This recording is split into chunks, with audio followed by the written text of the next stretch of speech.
Радыётэатр. Лепшае.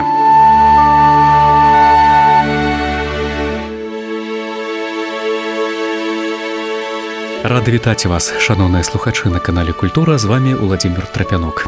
Пад знакам 95-годдзя беларускага радыё мы працягваем знаёмства з радыёспектаклямі, запісанымі ў апошнія гады. І сёння пачнём слухаць аўдыятвор «Млечны шлях» паводле аднайменнага рамана Кузьмы Чорнага. Прэм'ера адбылася на першым нацыянальным канале беларускага радыё ў 2014 годзе і прымеркавана да 70-годдзя вызвалення краіны ад нямецка-фашысцкіх захопнікаў. Інсцэніроўку для радыё зрабіў Пятро Васючэнка. Рэжысёр-пастаноўшчык радыёспектакля Олег Вінярскі, гукарэжысёр Валерый Бяляеў, рэдактар Галіна Шаблінская. Музыку для аўдыятвора напісаў кампазітар Уладзімір Саўчык. Выканаў яе сімфанічны аркестр Белтэлерадыёкампаніі пад кіраўніцтвам дырыжора Юрыя Караваева. Дзеючы асобы і выканаўцы. Аўтар Кузьма Чорны, артыст Аляксандр Гарцуеў. Гаспадар Мікалай Сямага, народны артыст СССР Геннадзь Аўсяннікаў. Гануся, яго дачка, актрыса Аляксандра Крывашэй. Студэнт Уладзімір Ярмаліцкі, народны артыст Беларусі Віктар Манаеў. Маці Ярмаліцкага, народная артыстка Беларусі Марыя Захарэвіч. Малады ў летнім пінжаку, паляк, акцёр Аляксандр Ждановіч. Таўсматы, нямецкі палкоўнік, заслужаны артыст Рэспублікі Беларусь Уладзімір Мішчанчук. Стары, нямецкі салдат, народны артыст Беларусі Арнольд Памазан.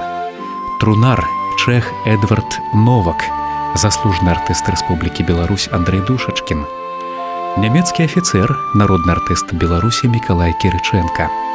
Нямецкія салдаты, студэнты Мінскага дзяржаўнага лінгвістычнага універсітэта Ягор Котаў, Антон Ісаеў, Аляксей Рапявец. Кансультанты па нямецкай і чэшскай мовах, выкладчыца Мінскага лінгвістычнага універсітэта Тацяна Сыраешка і выкладчыца БДУ Алена Вострыкава. Такім чынам, шаноўныя, слухаем першую частку радыёспектакля «Млечны шлях».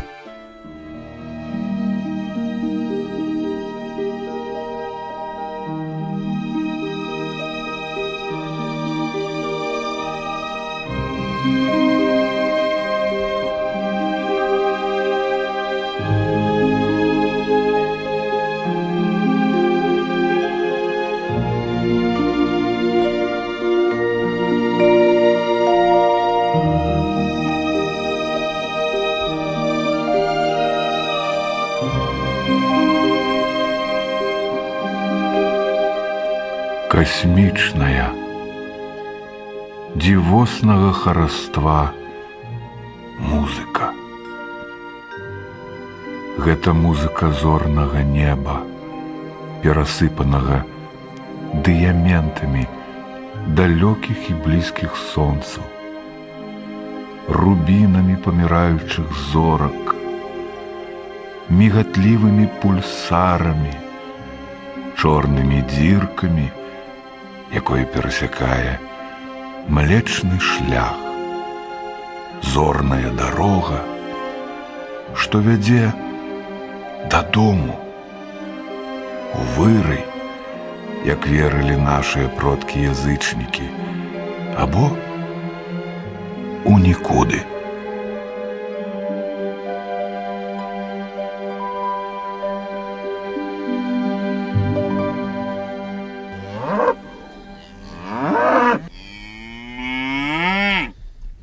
Рыжы бык адбіўся ад вялікай чарады, якую нямецкія салдаты гналі кудысьці на станцыю, і рынуўся з дарогі ў поле. Па ім стралялі, але яму пашанцавала ўцячы і вырабіцца з бяды. Гэта было вясною. Да добрай восені ён бадзяўся па лесе і поле і стаў порсткі і ўскідзісты на рух.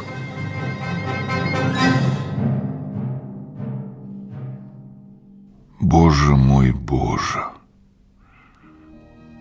я хворы, амаль сляпы пісьменнік. У свае 44 Я пачуваюся старым, нічога вартага не паспеўшы стварыць. Ліхія людзі і вайна забралі лепшыя мае гады.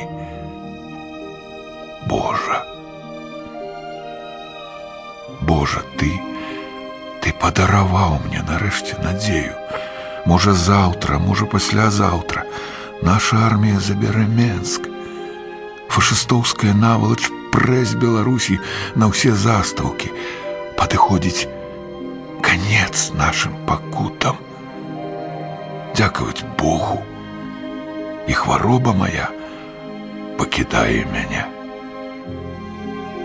Гэтымі днямі я заўважыў, што ўжо добра бачу ліст паперы, на якім пішу. Хаця мне хацелася б напісаць свой твор на гэтым зорным небе.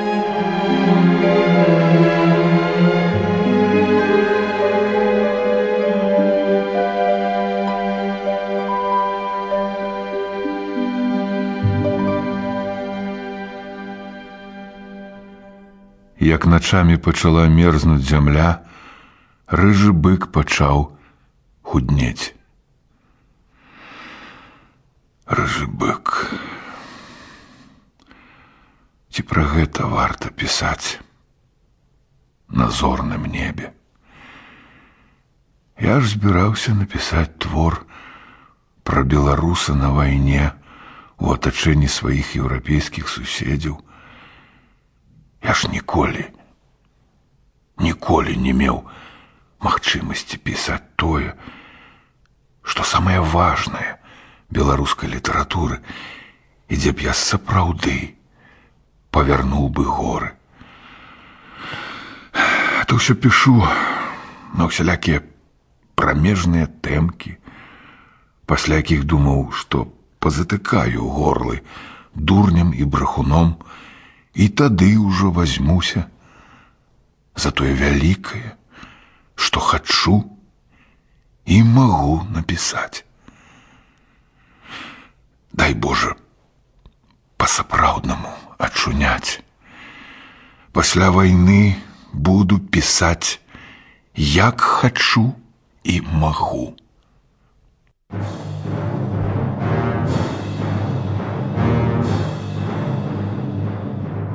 Аднойчы бык убіўся пад 6 вязаў у зараснік, нюхаў кару на дрэвах і кустах, укруціў хвост у шыпшыннік, стаў ірвацца, яшчэ мацней ублытаўся, паабдзіраўся аб сукі і калючкі і, не могучы адарвацца, астаўся там стаяць. Ён аслабеў без яды і ад трывогі, і пасля доўгай ночы і раніцы зарыкаў на высокім тоне. Ён узгадаў, што ёсць людзі, і шукаў дапамогі у чалавека.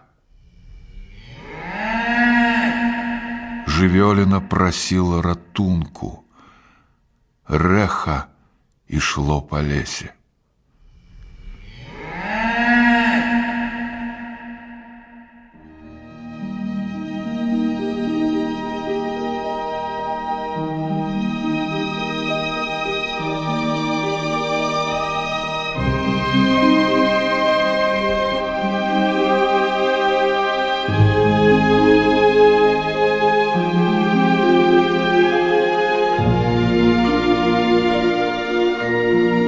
А зоры, халодна-абыякавыя і да гэтага поклічу, вялі зразумелую ім адным маўклівую гутарку.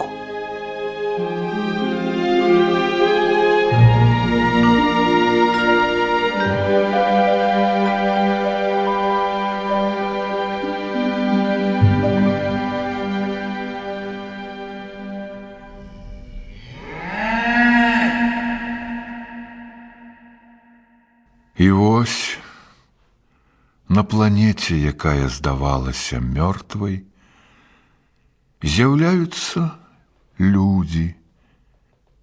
4.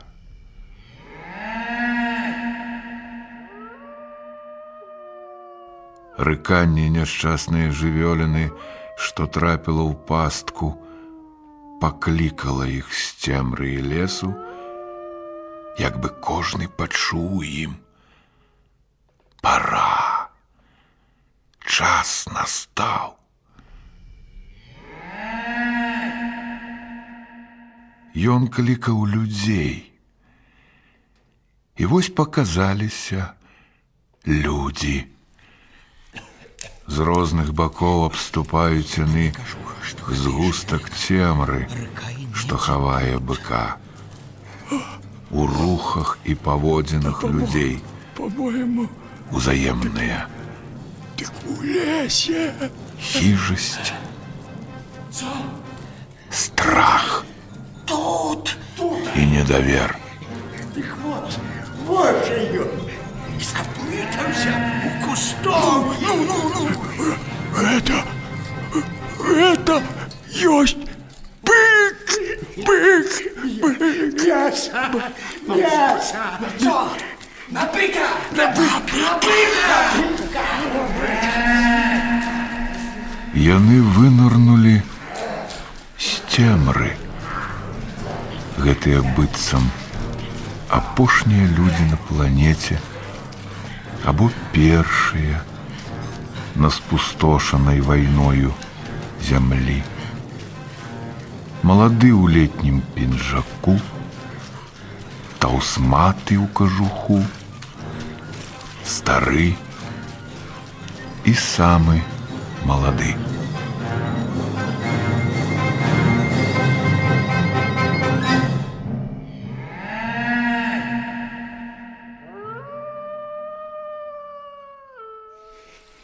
Дык што ж, на што так доўга стаяць? Трэба рэзаць быка. Мяса будзем пячы у агні. Я ўміраю з голаду. Jestem głodny. Ja umierаю z głodu. Я умираю. Я помру. Я здивлюся сам. Як я ще живу. Я четвертый сутки не ел. Я кончуся зараз. Кончуся. А что вы жуете? Теперь мы б его доконали бы. У меня шея спотела. Ой, помру с голоду. Я маю штыка мамфинку. У меня есть веровка. Веровка. Мне кинжал.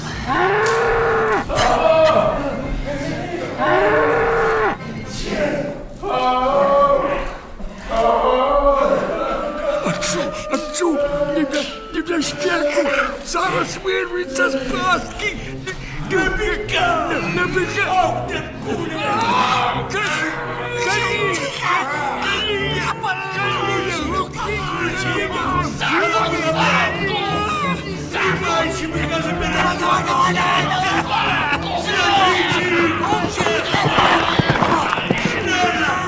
Бык раптам і рвануўся з усіх сваіх сіл, на ўсе жылы скочыў угару, чмыхнуў і збіў з ног усіх, хто толькі быў перад ім.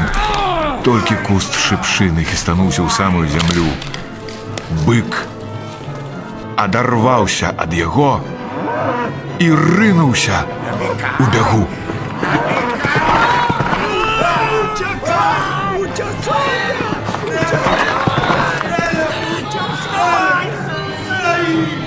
Усе ўчатырох кінуліся наўздагон.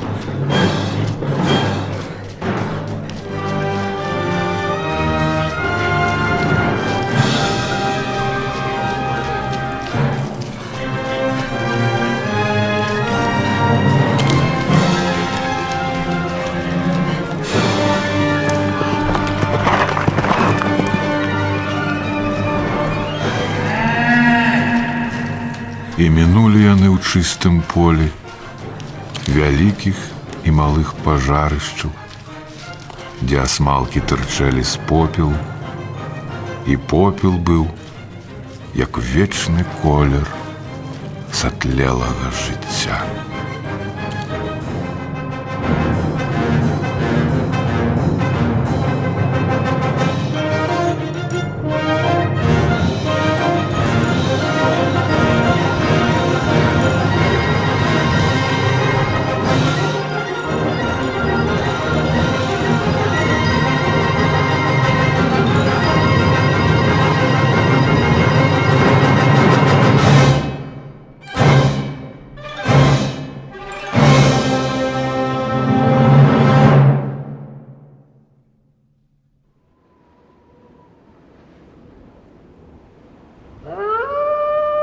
Тырчэў журавель ад студні, і добра відна была доўгая і нізкая хата. На 3 вокны у падоўжанай сцяне. Крытая гонтай і абгароджаная жардзяным плотам, хата здавалася сумнаму воку беспрытульнага чалавека дасягнутым шчасцем. Гэтае чалавечае жытло з'явілася перад імі ў пустэчы, як вялікі дар ласкавага лёсу. Непадалёку ад агароджы расло некалькі хвояў, выносістых і азалочаных сонцам. Была ў агароджы і брама з нізкіх шчыкетаў стаяком. Брама была адчыненая. Gdzie ją? Tam jest za ścianą. Upierz się ramieniem w ścianę i stoi. У мяне ёсць штык біт. А можа тут жыве гаспадар яго? Давайте зайдем. No dobrze.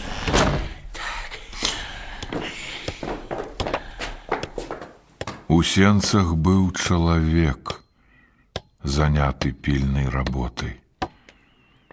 Ён збіваў з дошак труну памерам не на дарослага чалавека. Малатком ён заганяў у дошкі старыя адагнутыя цвікі, з-пад лба пазіраючы на, здаецца, непажаданых гасцей. Добрый вечер. Вы гаспадар? Гаспадар у хаце. Рыжий бык у вас ёсць? Тое гаспадар. Вы гаспадар? Я тут живу. Рыжий бык у вас ёсць?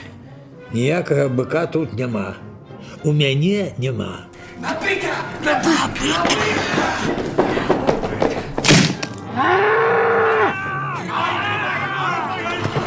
Тоўсты злаўчыўся і даў вялікай фінкаю быку у горла.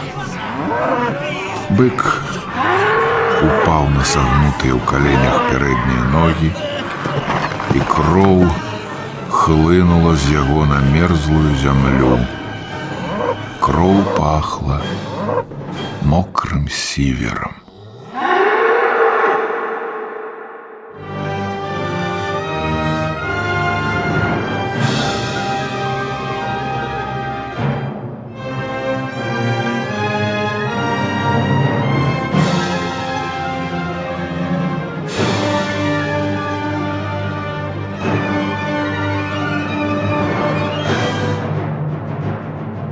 Так ізноў пролілася ў сусвеце кроў. І сведкам таму быў млечны шлях. Чалавек забіў жывёліну, паляванне працягваецца. На свеце няма з чаго дзівіцца, бо ўсё такое, якое яно ёсць. Паляўнічыя баяцца адзін аднаго. Што ж, брыдкі час, не варты чалавека. Чалавек не верыць сабе падобнаму. Спарахнелыя ў зямлі лаціняне ніколі яшчэ не мелі такога бліскучага апраўдання сваёй прымаўцы. Чалавек чалавеку воўк.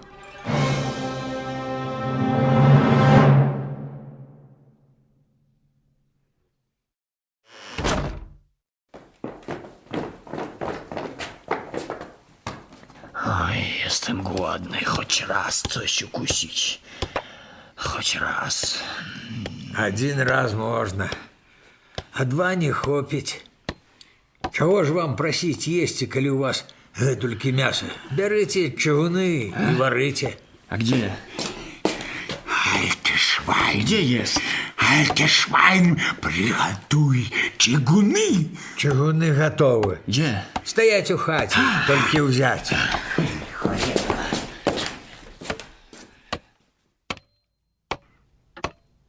Цеснаваты пакой з гліняным токам замест падлогі, пабеленыя сцены, варыстая печ і свечка на лаве. Але самае першае, што кінулася ў вочы ўсім чатыром, гэта вось што было. На засланым белым прасцірадлам тапчане ляжала мёртвая дзяўчына. Гэта быў яшчэ падростак.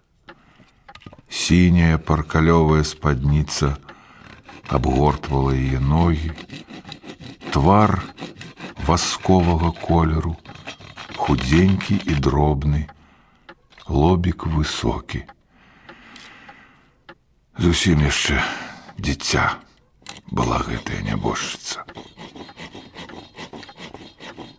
Год 15 ці 14 дзяўчына сядзела каля гэтай нябожчыцы ў галавах і глядзела на чатырох, што ўвайшлі ў хату. Позірк яе быў спакойны і ўраўнаважаны. Ён як бы гаварыў: няхай вас увойдзе сюды хоць 104. Нічога на свеце ад гэтага не зменіцца. Твар у гэтай быў як вытачаны з пэўнымі цвёрдымі рысамі, а ў сціснутых губах адзначалася адлюстраванне таго, што хутка ўжо тут усталюецца натура. Адна рыса ішла цераз увесь твар і перакрывала сабой усё, як бы ўсё гэтай дзяўчынцы здавалася звыклым і нічога дзіўнага нідзе. На свеце няма з чаго дзівіцца, бо ўсё такое, якое яно ёсць. Труна готова. Мы пришли по чугуны. Гануся, дай людям чугуны. Добре. Калі вы або который з вас напроці ночі не пойдзе ў дарогу, або яшчэ і заўтра будзе тут адпачываць, ці як там яму выйдзе, то, можа, хто з вас, браткі, памог бы мне пахаваць яе. Выкапаць яму трэба, занесці і зрабіць, што трэба. Вы ж тут удвух. Я помогу. Только раней, каб мяса прычакаць і хоць колькі разоў укусіць, я не вытрымаю з голаду. Мои зубы могуць цяпер раструшчыць камень. Я пойду. Ильва, помогать. пойду. Dobrze, ja też mogę pomóc. Ja pomogę. Я зварю м'ясо, ми поїмо, бо вмираємо з голоду. І поможемо усе. У момент усе зробимо. Для чого ми?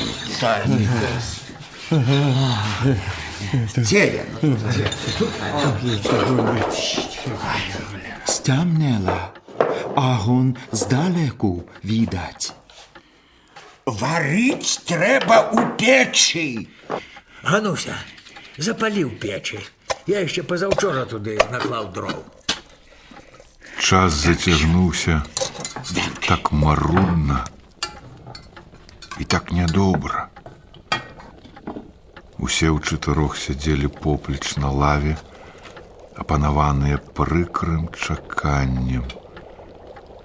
Гануся варыла мяса. Калі б не вайна, льга было б падумаць, вялікая сям'я сабралася ў хаце, у печы варыцца страва, усе чакаюць вячэры. Але паміж гэтымі панавала трывога, напружанае маўчанне, назіранне аднаго за адным.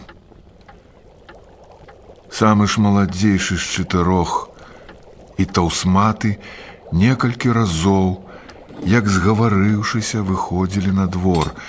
Вельмі было падобна да таго, што яны не хочуць спусціць адзін другога з вока. І зноў хіба выйдзем? Я. Ком. Wyjdziemy. O, jak tam? Wszystko cicho? Nic podozronego? Приглядайся у бок лесу. Dobrze. У бок лесу.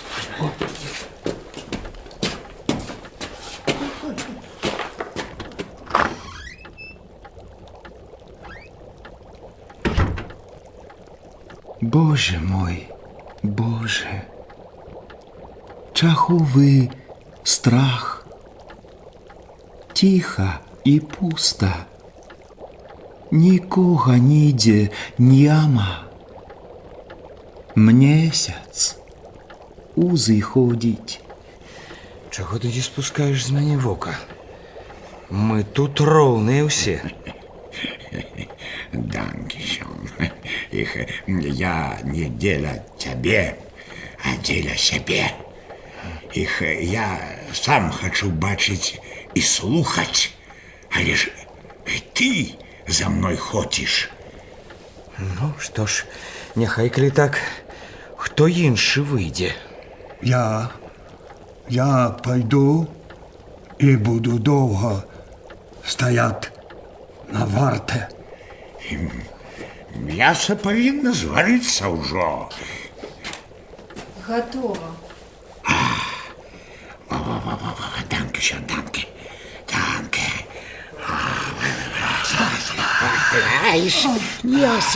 Gorąco. Jestem gorąca.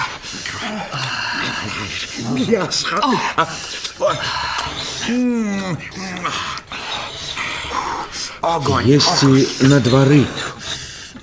Дякую тобі, чоловіче.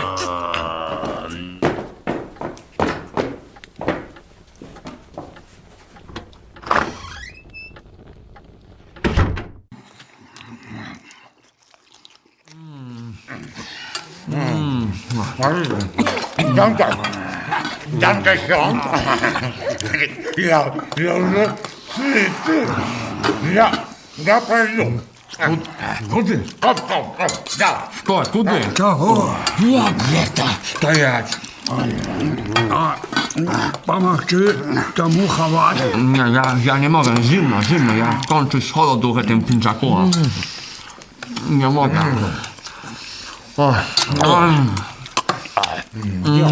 Mięso, smaczne. О, запросам. Я тут Цяпер пайду капаць. Добре було б, каб удвох. Але як я тут покину? почекаємо дня, кап копат і ховат. Тепер ніч. На що так спішать? Голубок ты мой.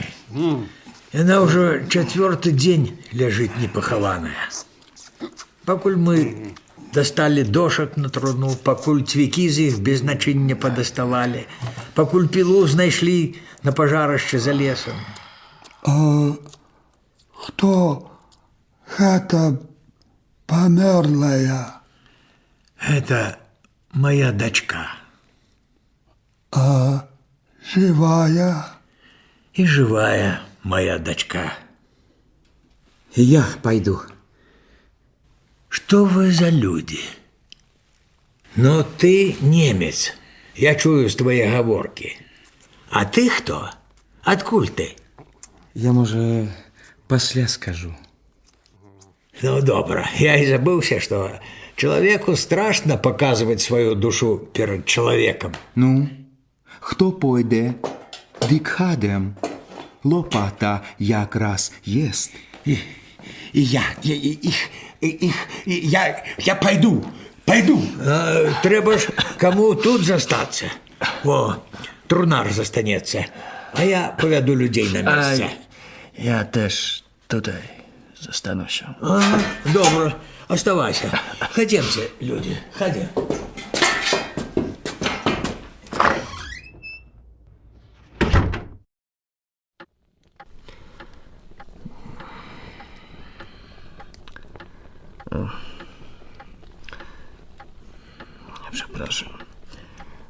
Przepraszam. Что это тут за место, девчина? Як называется? Я тут не был ранее. Тут Могилевская область. Зрозумела. А гэты кут? Хата, дзе радзіўся мой бацька. А вёска за ляском. Спалена. Адны асмалкі.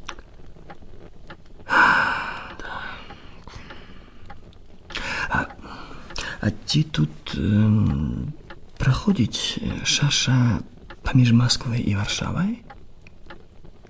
Недалёка. Так? А можа пані чула такі маёнтак Бранчычы? Бранчычы? Так. Не чула. Nie? No dobrze.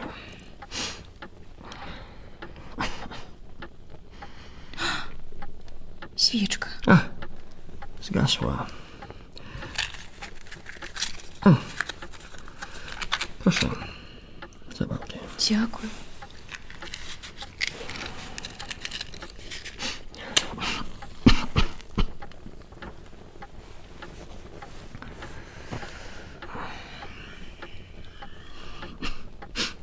А хіба тут были маёнткі? No to może Saugas, może być. Prosta nazwa. Bранчычы. Przepraszam.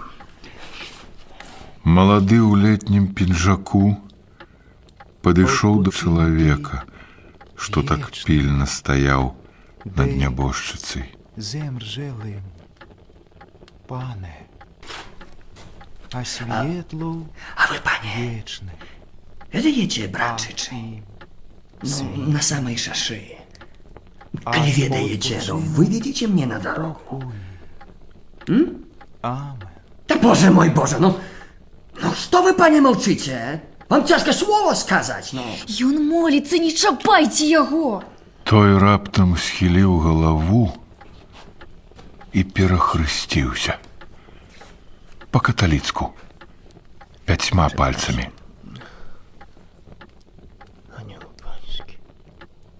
Anioł Pański, Odpoczynek Świętą Panie Maryi wieczne. i poczęła z Ducha Świętego. Земржелим, пане, Poczęła z Ducha Świętego, а світлу вічне.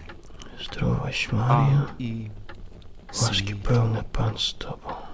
ад odpoczynu Вічний відпочинок раче дать пані. a Światłość wieku, niech jej świeci. Niech odpoczywa w pokoju. Amen. Боже, дала копи, в'ярнулися.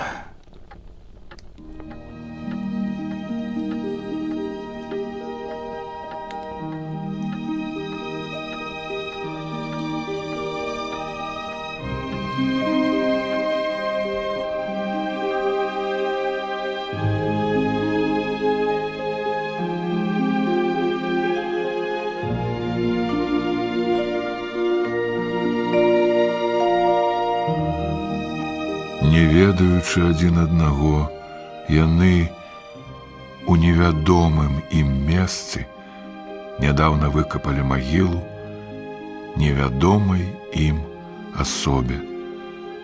Капалі разам пад зорным небам, перамагаючы свае пакуты. Галоднае бадзянне на холадзе і раптам нейкі занятак, справа. А можа, і апаражненне цёплай хаты ад мёртвага чалавека. Гануся, развітайся з ёю.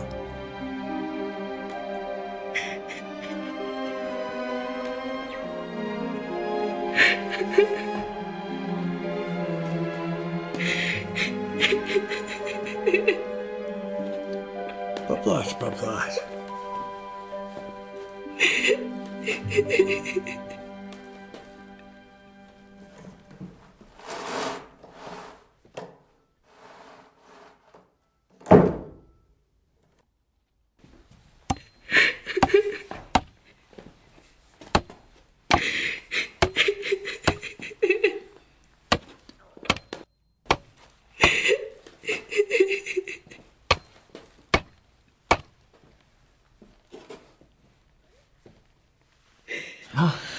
Рися,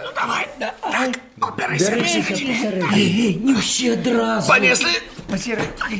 Я причиню. Сенце.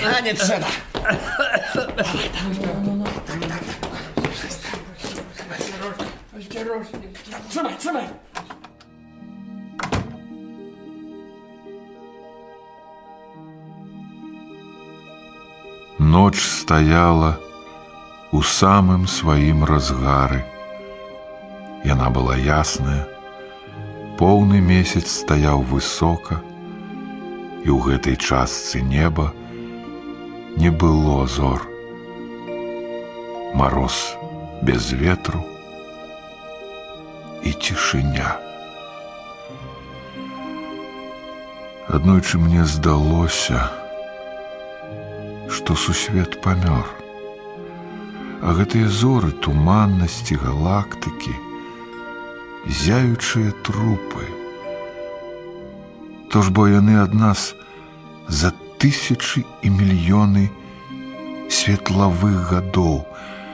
Нават каб сонца нашае пагасла, мы б яшчэ якіх 8 хвілінаў грэліся ў ягоных промнях.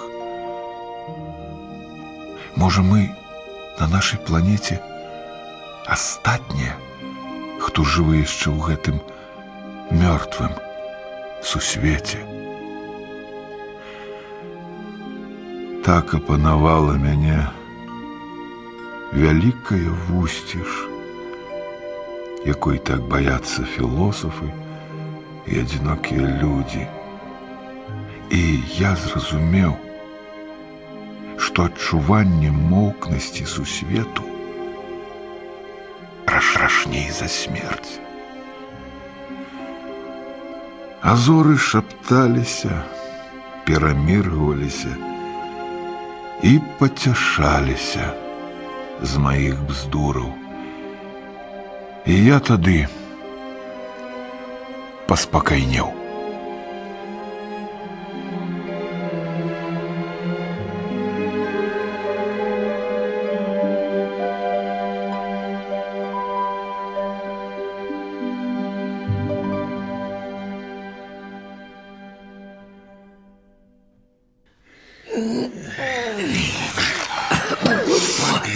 адной рыдлёўкай вельмі марудна. Што мы рыдлёўку занеслі ў сенцы? Там мясо на дворе лежит. Собаки ці волки его могут съесть. Это прийде кто... Помру с голоду и холоду. Я пойду. Я не могу. О май год, Боже, чи можна ховати ночь, ночь. Гаспадар, я ледзьве стаю на ногах. Я боюсь, что упаду. Я пойду, хоть лягу на подлозе. Иди и кладися. Але не на подлозе, а на печи промастися, коли яны яшчэ там не занялі месца, бо першыя пайшлі. Спяшайся. Або на лаву дзе. Там у хаце паміж печчу і кутом, дзе стаяла труна. Обмацаешь, ты убачишь двери. Отчини их и уводишь в холодный покой. Там лежат на столе чистые лохманы. Бери их себе на постель. Я пойду.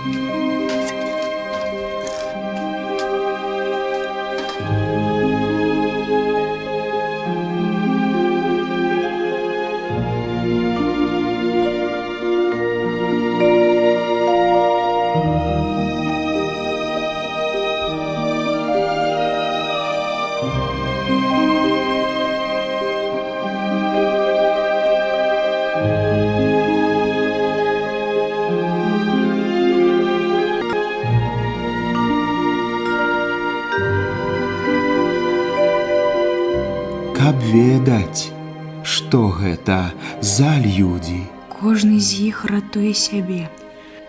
Два з іх немцы, один беларус, а чацвёрты поляк. Вы не ошибка? Мой бацька ў такіх справах не можа памыліцца. Ён з гаворкі пазнае, з якой нацыі хто. Вяртаемся. Там паглядзім, што да чаго.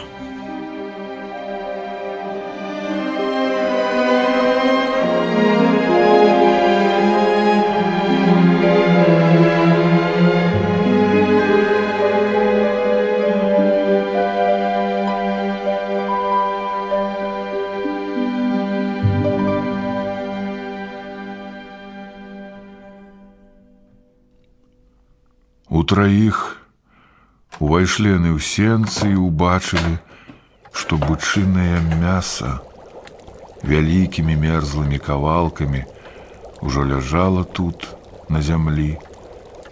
Відаць, што 4 бадзякі ўжо асталёўваліся тут. У хаце ж яны ўжо гаспадарылі. Ужо ў печы гарэў агонь, і зноў у чыгунах варылася мяса. Свечкі ўжо не было. Ой, печачка. Нарэшце. Як цёпла. А грэцца трэба. О, я. Так.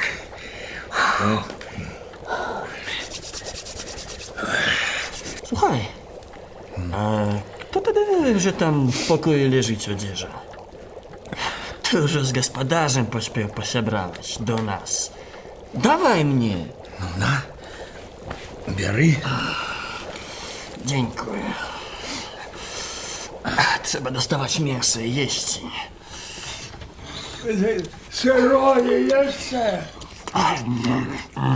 Сырое. Ага. Так. Боже, весь свет до краев полный смутком. Я полезу Я на заночую. печь. Я на Печь. печь. Печь широкая. Я так само.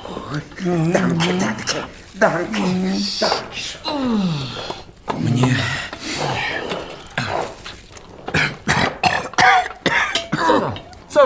Мне нядобра. Холера. Ай, Кладіся на лаві. Вуголле у печі згасла. Треба зачинить засланку.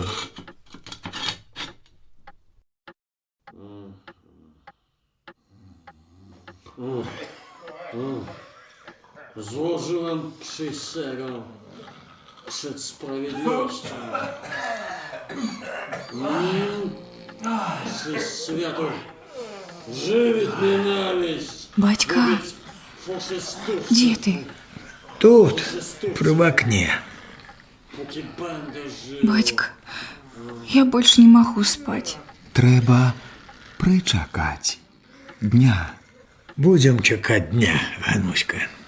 Здається, атлеха зачина на дворе.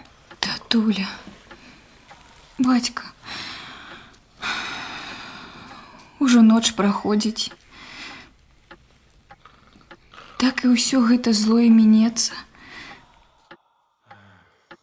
Самае важнае нам перачакаць. Так, дзень за днём. Ходи у холодный покой. Там хлеб и сало. Подъесці трэба. Я зараз прыйду. Ты што не спіш? Можа, перакусіць чаго трэба? Мне не можна. Я захварэў. Я многа галадаў, а мяса было недаваранае. А я яго учора многа з'еў. Цяпер ува мне як быццам усё рвецца ўсярэдзіне. Кладзіся на тую пасціль, дзе мы спалі. А яны ўжо і так заўважылі, што я з вамі добра. Ты іх баішся? Баішся. Іх 3, а я 1. Не бойся, і нас 3. Ты с полона утек? Ты не бойся. И я от немцев утек. З палону. А як вы угадалі? У меня ж голова на плечах. Так кто вы? Я студэнт педагагічнага інстытута ў Мінску. Вам ломить колени? Ой, ломіць. Вы еще и захолодились. Мы вас будем кормить и отогревать. Тримай. Ой. Это хлеб и теплая вода. Я нечто придумаю, как покласть тебе где инакше. Знайду чистую бялізну. Дзякуй вам. Дзякуй. Жыве наша бацькаўшчына. Я з усіх сіл буду старацца, каб ачуняць. Вось. А хто вы такія? Што вы за людзі, што тут так жывеце? Иди ляжи. Я пасля тебе расскажу. Ой, а gdzie tu ta woda? Chcę pić. Коли ласка, сюди подайте.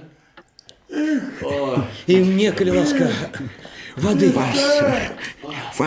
Вассер, воды, прошу.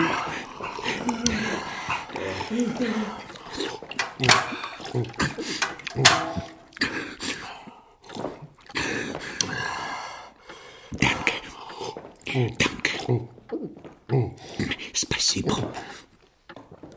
Дякую. Часто Гануся вставала зменьваць лучыну і зноў садзілася. Тое, што яна тут, неяк усе адчувалі. Пачалося доўгае маўчанне. Яно цяглося як пакута ўсіх гэтых людзей, як іх смутак аб мінулым і аб будучыні, як прага Бацька. Што мне рабіць? Постарайся заснуть. Здаецца, што я сама ў магіле. Як бы мне душу падпірае. Ты ж сама говорила, что день за днем перечакать трэба. У тебе змалку яшчэ была ясная голова. Вучыся мець развагу. І зноў запанавала цішыня. Але, здаецца, Ганусіны словы ўзбудзілі студэнта. Ён адразу паставіў руку на локаць і падпёр ею галаву. Шчаслівымі вачыма ён глядзеў на Ганусю і рыхтаваўся нешта сказаць. Сэрца яго білася часта. Гануся, а ці далёка маскоўска-варшаўская шаша? Не, недалёка. А горад Слуцак далёка адгэтуль? Слуцак? Далёка. Але чулі вы такі горад? Дык дзіва, што чула. Слухай, Гануся, каб вы ведалі толькі, як мне цяпер стала добра. Я як нанава на свет нарадзіўся.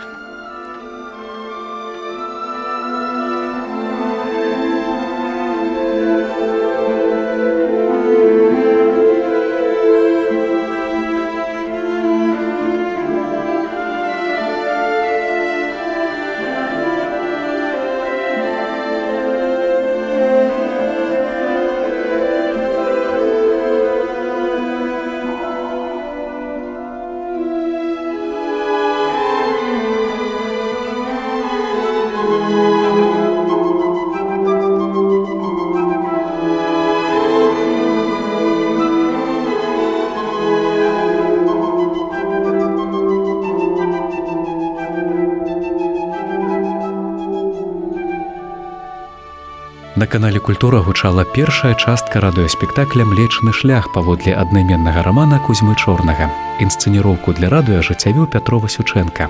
Ролі выконвалі аўтар і Кузьма Чорны, артыст Аляксандр Гарцуеў. Гаспадар Мікалай Сямага, народны артыст СССР Геннадзь Аўсяннікаў. Гануся, яго дачка, актрыса Аляксандра Крывашэй. Студэнт Уладзімір Ярмаліцкі, народны артыст Беларусі Віктар Манаеў. Маці Ярмаліцкага, народная артыстка Беларусі Марыя Захарэвіч. Малады ў летнім пінжаку, паляк, акцёр Аляксандр Ждановіч. Таўсматы, нямецкі палкоўнік, заслужаны артыст Рэспублікі Беларусь Уладзімір Мішчанчук. Стары, нямецкі салдат, народны артыст Беларусі Арнольд Памазан. Трунар, чэх Эдвард Новак, заслужаны артыст Рэспублікі Беларусь Андрэй Душачкін.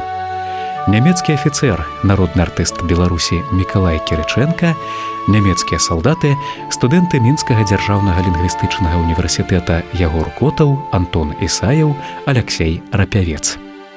Над радыётворам працавалі рэжысёр-пастаноўшчык Олег Вінярскі, гукарэжысёр Валерый Бяляеў, рэдактар Галіна Шаблінская. Музыку Уладзіміра Саўчыка выконваў сімфанічны аркестр Белтэлерадыёкампаніі пад кіраўніцтвам Юрыя Караваева. Год запісу радыёспектакля 2014.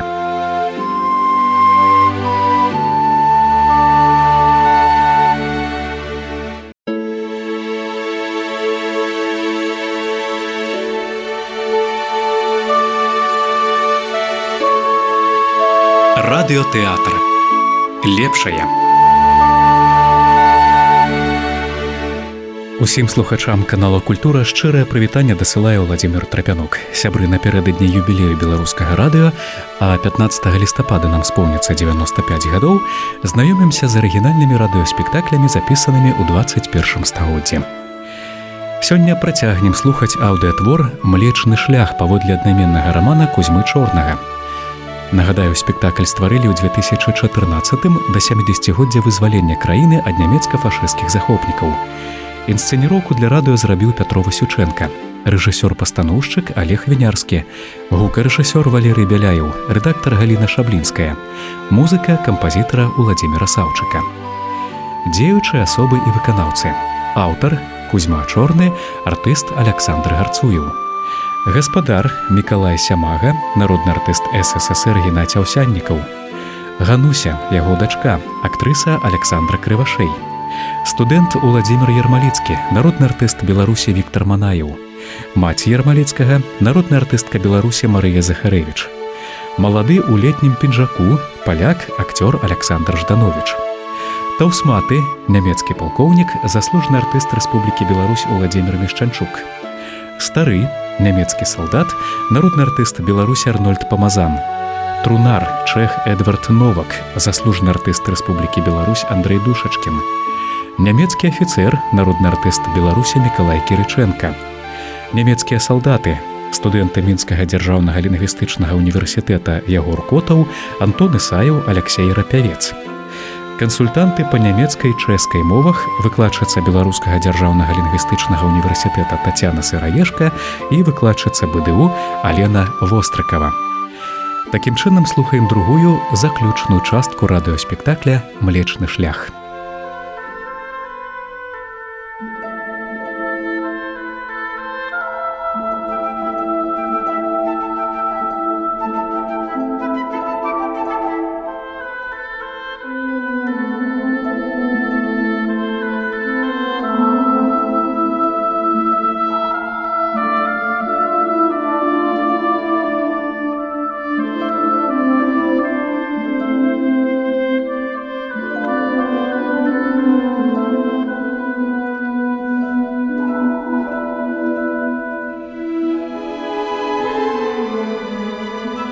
Ты ведаеш, Гануся, я думаў, што мне ўжо не суджана так ляжаць, як я цяпер ляжу. Я нікому не перашкаджаю, і мне ніхто. Якраз паўгода таму назад я быў хворы і сядзеў, прыпёршыся да спіны бакоў маіх таварышаў, бо нас было ой многа ў цесным бараку, і не было як легчы выцягнуцца. Я ўжо думаў, што навекі буду без роду і без радзімы, без волі і сваіх жаданняў. Я думаў, што ўсё яны удушаць, абязвечаць і вырвуць з душы. Мяне душыла безнадзейнасць. Я думаў, так і жыццё можа прайсці. Разам з сонцам уставаць, каб рабіць цэлы дзень і не мець сваіх жаданняў і патрэб, а ўвечары легчы спаць, каб зранку зноў устаць на работу. І родных у мяне не будзе, і дзяцей у мяне не будзе. Хіба, можа, ім трэба было б з маіх дзяцей зрабіць сабе слух? Гануся, у маёй галаве нават склалася горкае ўяўленне. На адну хвіліну мне загадалі адагнуцца ад работы і сказалі: трэба, каб у цябе была дачка, такая, як ты, такога ж цёмна-русага воласу і з такім жа звонкім голасам. Нам трэба мець служанку нашаму хлапчуку, які вырасце ў мужчыну, пакуль твая дачка народзіцца і вырасце ў дзяўчыну. Твая дачка вырастае пры табе, і я змалку мушу прывучваць яе да цяжкай працы. Моя дачка вырастае пры мне, і я яе змалку каля сябе прывучваю да цяжкай работы. Ідзе год за годам, Яна ўжо як механізм устае з сонцам, каб дзень рабіць і каб вечарам кінуцца набрацца ў сне сіл да раніцы. Першымі сваімі маладымі гадамі я ведаў іншае жыццё, волю і радасць, быць самім сабою. І я хаваю ад свае дачкі, што ёсць ці было калісьці іншае жыццё. Бо калі яна будзе ведаць гэта, то жыццё яе стане горкай атрутай, пякельнай пакутай. Калі яна паказвае мне ўдалечыню і кажа, што пад тымі далёкімі дрэвамі мусіць вельмі добра, што там многа прастору і сонца, і што дарогі там ідуць у прывабную шырыню свету. І я адгаворваю яе малую ад такіх думак. Я шкадую яе і кажу ёй, што ўсё тое, што яна бачыць на свеце, несапраўднае і фальшывае. Сапраўднае толькі ў тым механічным жыцці, у якім мы з ёю. Наша казарма – сапраўднасць, і трэба прывязацца да яе. А ўвесь свет далей за казарму – гэта міраж. Так яе выхоўваю для жыцця. Бо калі яна будзе ведаць сапраўдны свет, то хіба не будзе яе жыццё ў казарме пакутай навекі? Я ж люблю яе. Яе ж вобраз стаіць перада мною і не дае мне спакою. І я хаваю ад яе тое, што люблю яе.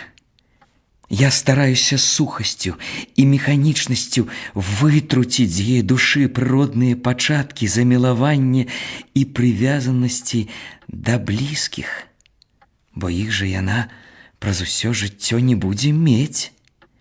Яе ж адарвуць ад мяне, як толькі яна узнімецца на ногі. Дык нашто ж ёй веданне таго, што не будзе у абсягу яе існавання? Нашто ж ёй сумаваць аб тым, што ніколі не будзе даступна ёй? Вось пчала смокча кветку, дык адкуль жа яна будзе ведаць смак мяса?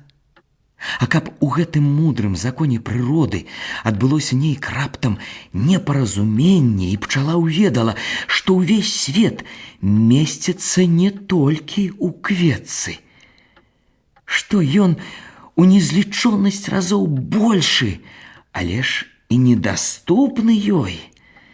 Дык нашто ж ёй гэты лішні пакутны сум?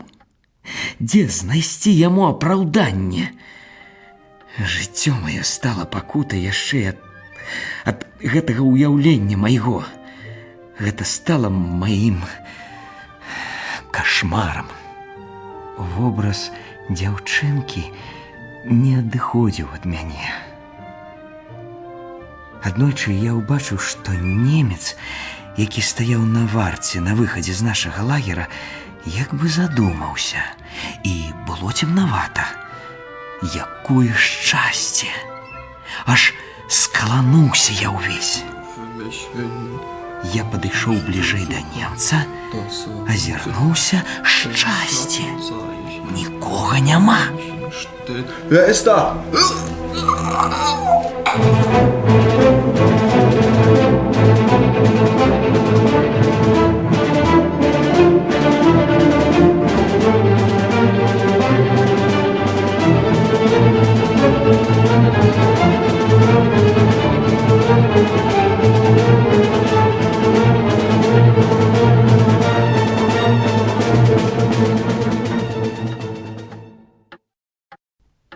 Пасля доўгіх месяцаў смутку увесь свет напоўніўся маёю радасцю, калі я адчуваў і бачыў, як немец канае, сціснуты за горла маімі рукамі.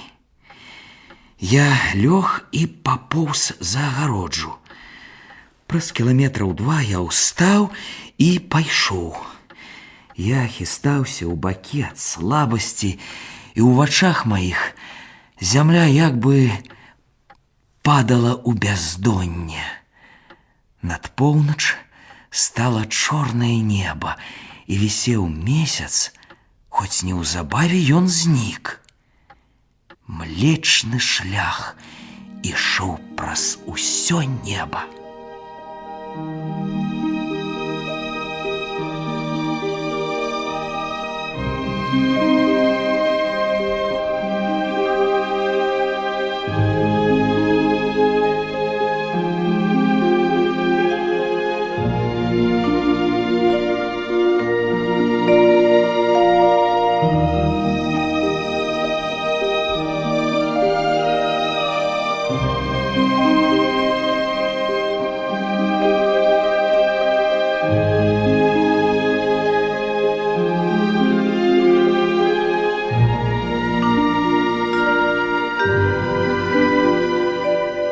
Я глядзеў на зоры і ўзяў кірунак на ўсход. І ў гэтыя гадзіны пачатку сваёй вялікай дарогі я ўсё бачыў перад сабою вобраз той дзяўчынкі. Я думаў, што яна павінна радзіцца ў мяне на свет, каб уведаць, што свет вялікі, вольны, шчаслівы, радасны, і ніякай казармы ў ім не будзе чалавеку, і што жыць на свеце – гэта, значыцца, мець шчасце. І яшчэ я хацеў бы, каб гэтая дзяўчынка перадала сваім дзецям маю нянавісць. Таўстаморды немец трымаў бы ў казарме маю дзяўчынку, а яна родзіцца на доўгі шчаслівы век. Мне здаецца, што гэта ты і ёсць, Гануся. Мая нянавісць да фашыстаў, Гануся, была роўная майму замілаванню да маці, якая, можа, і цяпер чакае мяне на случыне. Як дараваць хаму, што правалокся і наступіў ботам табе на горла? Немец і чалавек. Вось яны, два, адзін аднаму напроці. Калі нам суджана пабіць немцаў, і калі мы пашкадуем іх збітых і будзем гаварыць, што і яны людзі, то хто так можа гаварыць, калі я не дарую? Хіба што яны ўсе, каючыся, адзенуць на сябе адзежу са срэбных мяхоў на цэлае стагоддзе і самі аддадуць усе сілы, каб узрасціць у шчасці тое пакаленне, якое зазнала на сабе нямецкі бут. Тады я, можа, і згаджуся назваць немца чалавекам. Так я думаў тады, так ненавідзеў. І што ж? Сталася так, што ўжо ў дарозе мая нянавісць дала расколіну. Я, слабелы і галодны, цягаўся і пасля 4 месяцаў жудаснага бадзяння сустрэў вось яго, старога гэтага, што ляжыць на печы.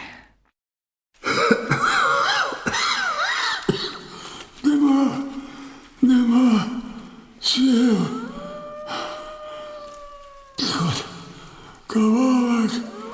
кавалок брод,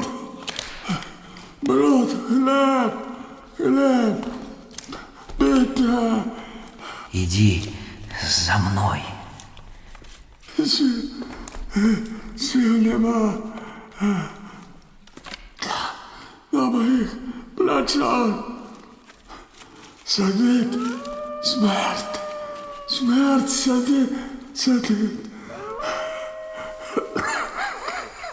Я, калі ўбачыў яго, забыўся быў і на свае пакуты.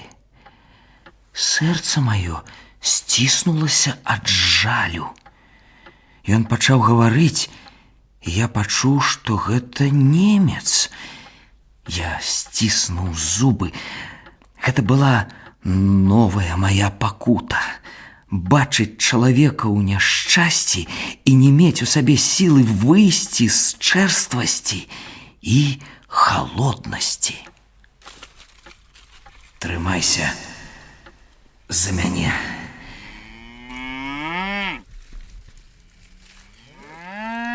Мы пачулі, як недзе непадалёку зарыкаў бык і адчулі ў гэтым свой ратунак ад голаду. Гануся! І тут мне прыгадалася маці. Зусім можа быць, што маці моя жыва, я ўбачу яе. Праўда? Праўда? Сыночак, а я правда жывая і чакаю цябе. І тыя 6 высозных вязаў цераз вуліцу ад нашага дома таксама чакаюць цябе. Яны па-ранейшаму цягнуцца ў гору, хоць вайна, хоць што. Пад імі і цень у спёку лагаднейшы, і лісце іх шуміць, як вечная музыка. Здаецца, ні на якім іншым дрэве кара так не пахне. Памятаеш, калі ты студэнтам прыязджаў да хаты, дык кожны раз на заходзе сонца цень ад вязаў клалася на дом. Гэты дом я ставіла сама, а ты ўжо даводзіў яго да ладу, калі не стала таты. Вяртайся хутчэй, сыночак, пабачыш і дом, і вязы, і мяне, бо ўсе мы жывыя.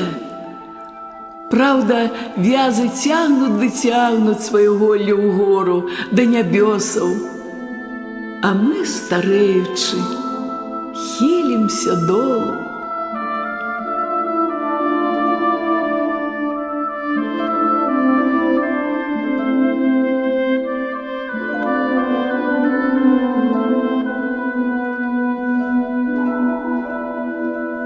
Упершыню гэты пах я пачуў так, што ён застаўся існаваць для мяне назаўсёды.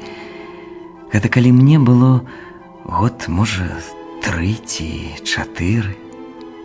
Ранняя восень. Быў час пасля дажджу, усё мокрае, і свеціць сонца. Сонца заходзіць, захад як агнём гарыць. І маці мяне вядзе за руку пад тымі дрэвамі. Пад тымі ж дрэвамі насустрач ідзе чалавек. Пісьмо. Ад яго? Не ад яго, а пра яго. Забіты? Памёр у шпіталі. Уладзя, сыночак, сирота моя малая, навек.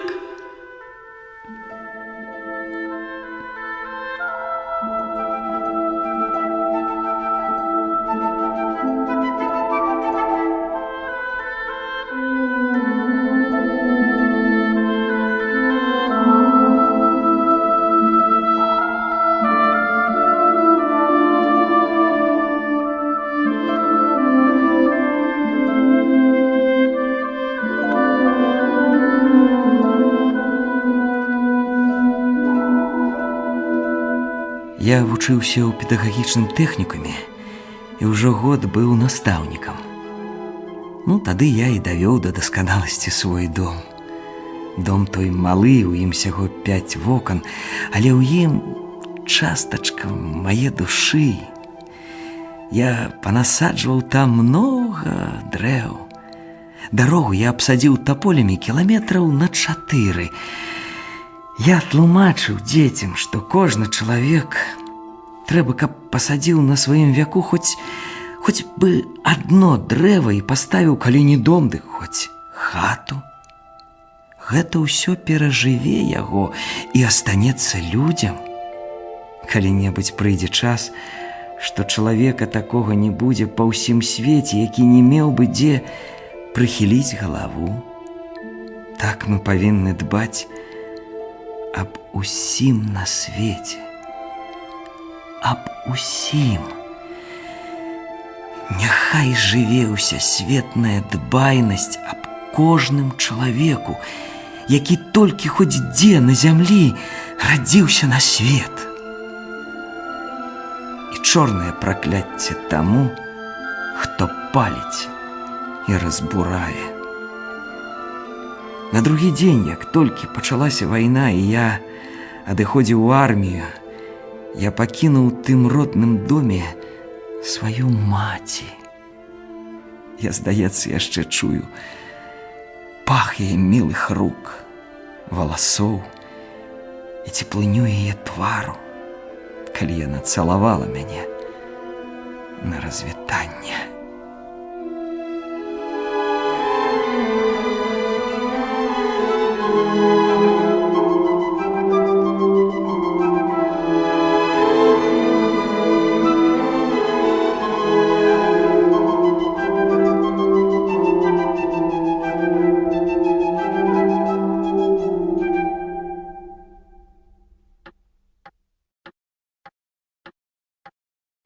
Апошні раз я азірнуўся на дом і ўбачыў дах і дрэвы. Усё зелянелася і купчасцілася. І ўсяго было многа, і дрэў, і неба, і зямлі, і прасторы. Калі вы мне паказалі на стол тады, перад вечарам, я ўвераваў, што зноў убачу свой дом, і шчаслівы лёс дасць мне яшчэ застаць там сваю маці. Чамусьці я цвёрда спадзяюся на гэта. Ануся, я табе спаць не даю.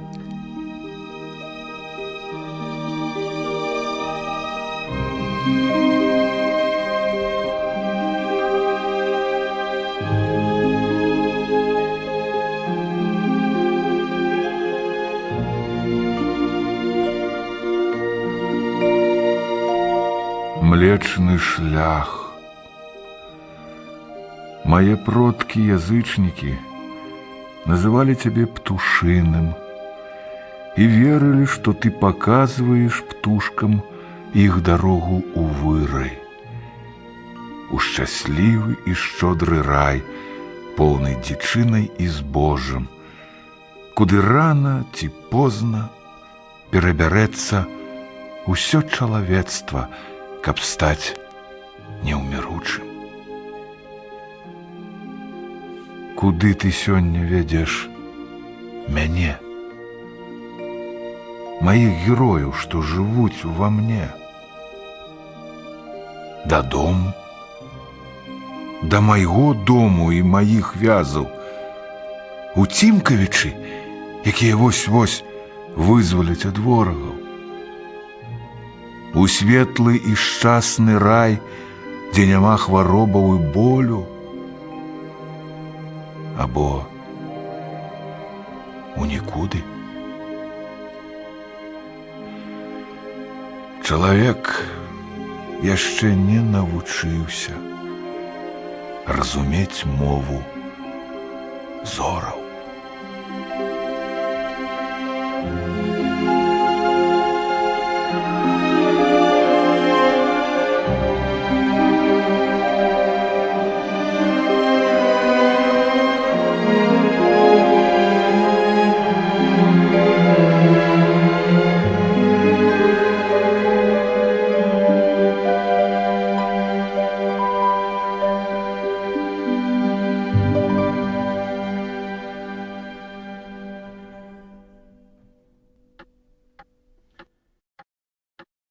Ануся, ты чуеш мяне? Чамусьці я веру, што пабачу сваю маці. Ведаеш, якая яна? Яна пажылая, але яшчэ не старая. Маладосць яе скончылася, калі бацька загінуў на грамадзянскай вайне. А старасць яе я ўшаную. Гэта ж яна пачала ставіць той дом. Гануся, я тебе спать не даю. Цішэй. Тыя могуць пачуць. А чаго мне іх баяцца? Мы ж разам клалі таго быка і разам злеглі хворыя. Я дома, на сваёй зямлі. Я ведаю, што жыве моя бацькаўшчына. Няхай мяне баяцца каму трэба. Ты не гавары так много. Я хочу, каб ты яшчэ паспаў. Сон найлепшае будзе табе лякарства. Я хочу ведаць, з кім я. Я завуся Уладзімір Ярмаліцкі, а маці моя завецца Галена Ярмаліцкая. А вы хто такія ў гэтай хаце?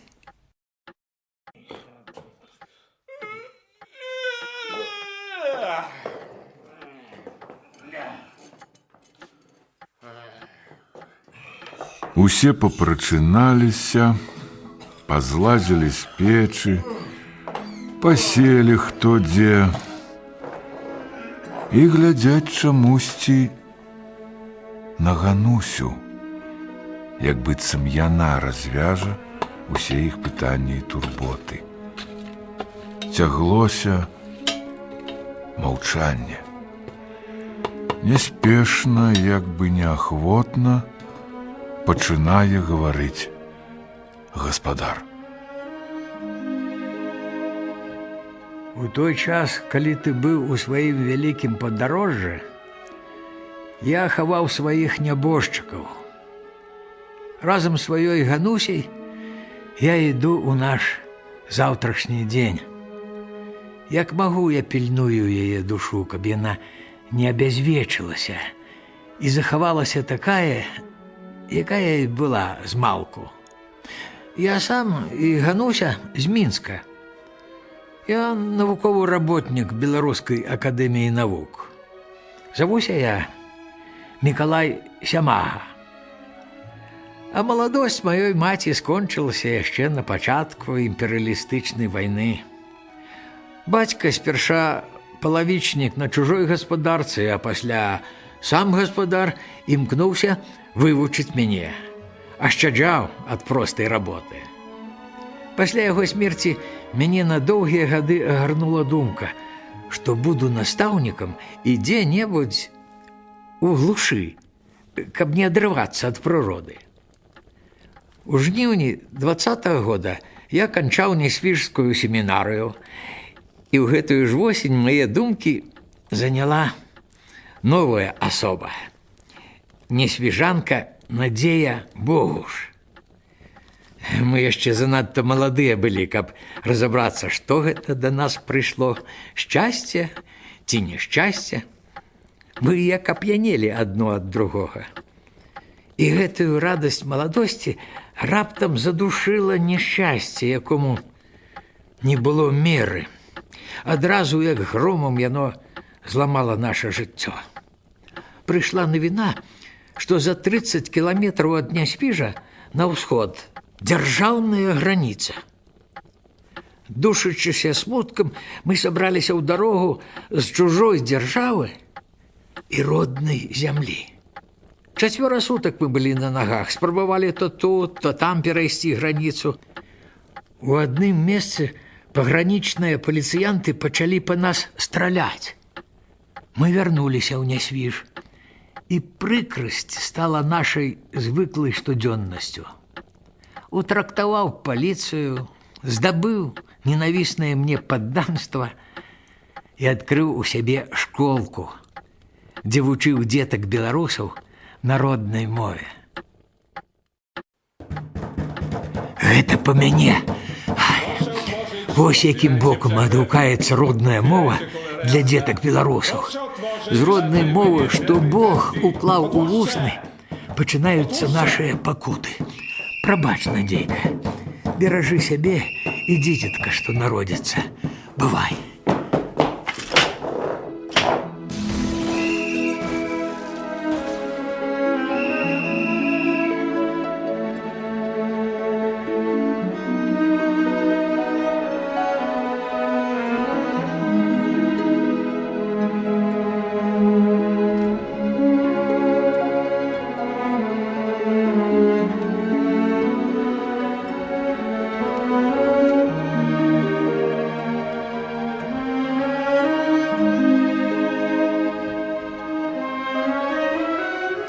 цудам перайшоў мяжу, сустрэў сястру, пачуў пра смерць маці, і смутак мой перайшоў у новую квадру.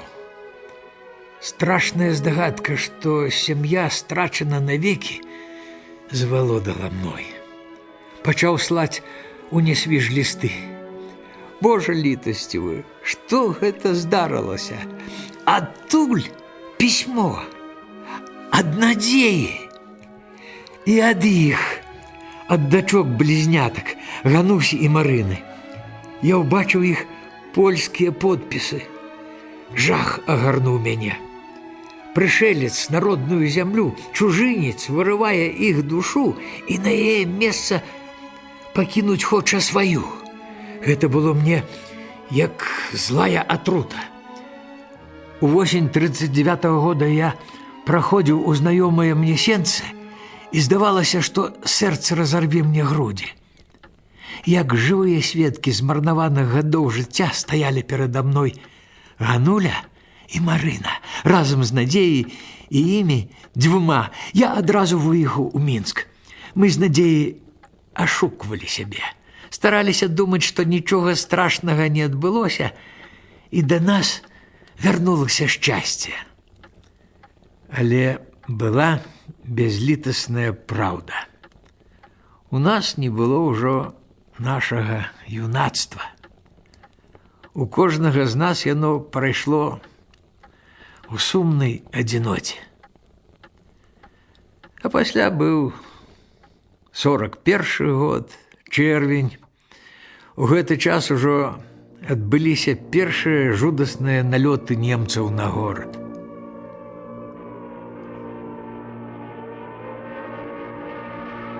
Надзейка, падрыхтуй дзяцей, перапраніся сама.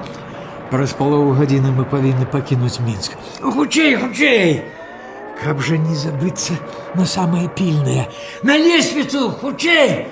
Марынка, што ты там забавілася? Дык жа трэба замкнуць кватэру!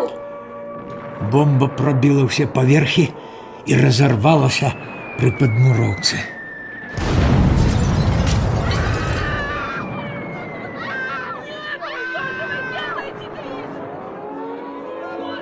Марына, што ж ты маўчыш?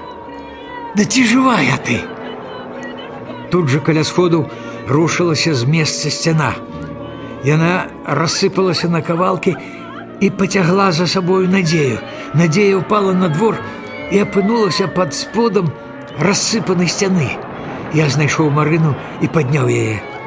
На двары расла старая ігруша. Я пасадзіў Марыну пад тым дрэвам і кінуўся ратаваць Надзею. Разам з Ганусей мы раскідвалі цэглу. Мы пачулі Надзеін голас. Яна стагнала і клікала нас з каменнай магілы. Я спусціў у каменны цяжар руку і дакрануўся да яе. І ў гэты момант усё здрганулася, і чорны дым з рухавым агнём запоўніў сабою свет. Звыш сотні немцаў зноў ляцела над Мінскам. Мяне адкінула выбуховай хваляй.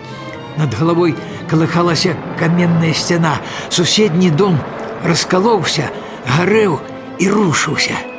Расколаны і ахоплены агнём дом пахаваў пад сабой Надзеіну магілу. Цяпер Надзеіна магіла стала аграмаднай. Яна ўся палала агнём. Усюды ўсё гарэла. Я абняў Марыну і вывеў яе з вогненнага мора.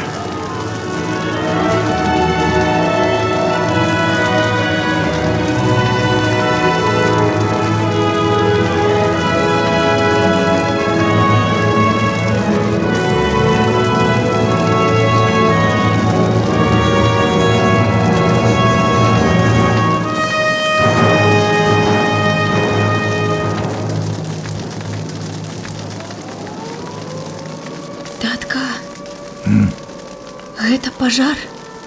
Хіба ты не бачыш? Не, я бачу.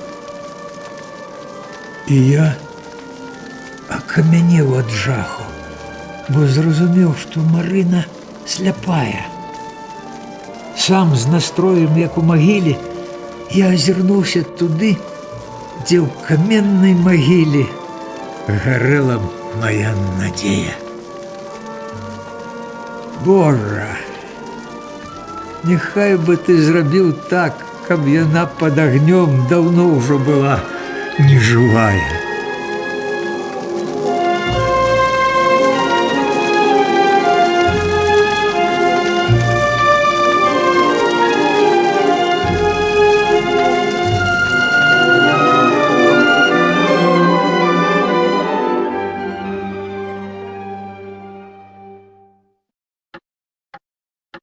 Много дзён мы ішлі ды ішлі.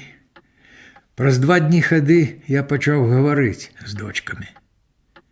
Да сярэдзіны ліпеня дабрылі да таго прывабнага месца, якое завецца родны дом.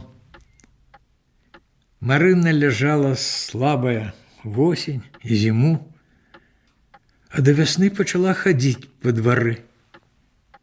Яна пачынала бачыць. Было падобна, што яна робіцца здаровая. Разам з надзеяй тут пасяліўся новы чалавек, які стаў сваім. Вось ён, што рабіў труну.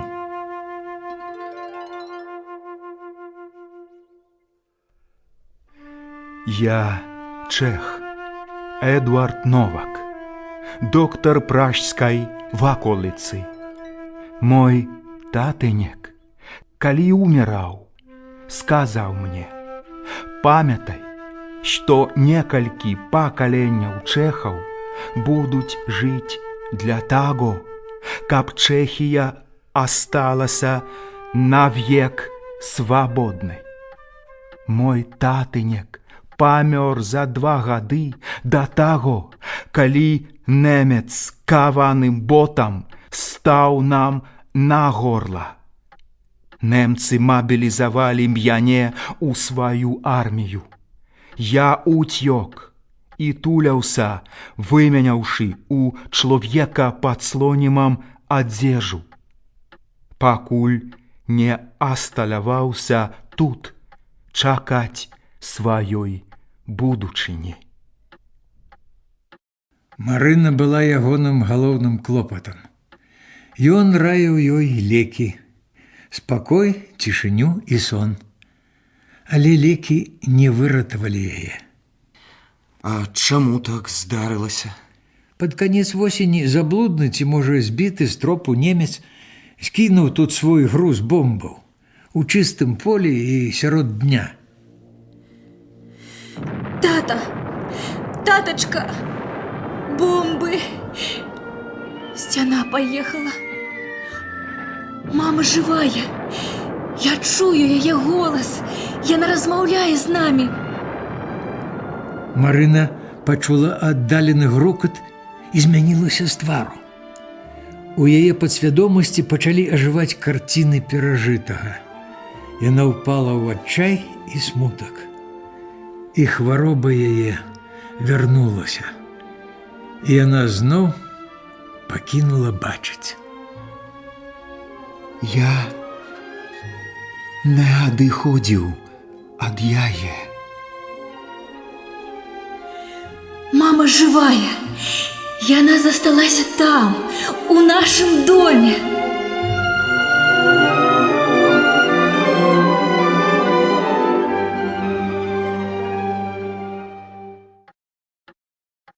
Калі Марія zemrzela, мне ciężko było cały той dzień остаться при моей nadziei na mój zwrot na батьківщину.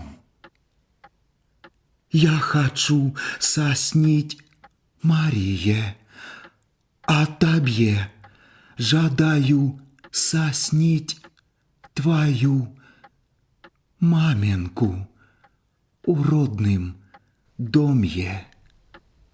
А я уже снила Марину. А я, Марие, вспоминаси до старой буду. Як густа зоры у небе сталі. Усё неба у зорах.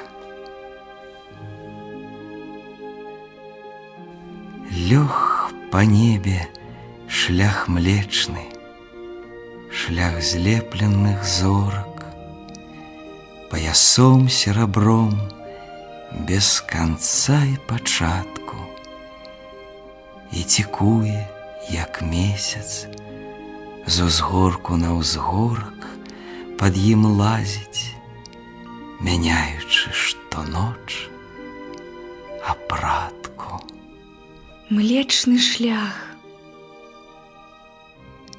За дзень да вайны, калі мы яшчэ і не думалі, што яна будзе. Мы з Марынай цэлую ноч прастаялі на балконе і глядзелі на млечны шлях. Гэтая зорная дарога так вабіла кудысьці нас. Нашто мне зоры, калі іх не бачыць Марына? Боже, якое зорнае неба бывае у гарах, у Чэхах. Уночы, пасля дажджу, калі мокрая кара 6 вязаў пахла на ўвесь свет, заўсёды ясныя былі зоры. Калі я была малы, над бранчыцкім маёнткам заўсёды такі ясны быў млечны шлях.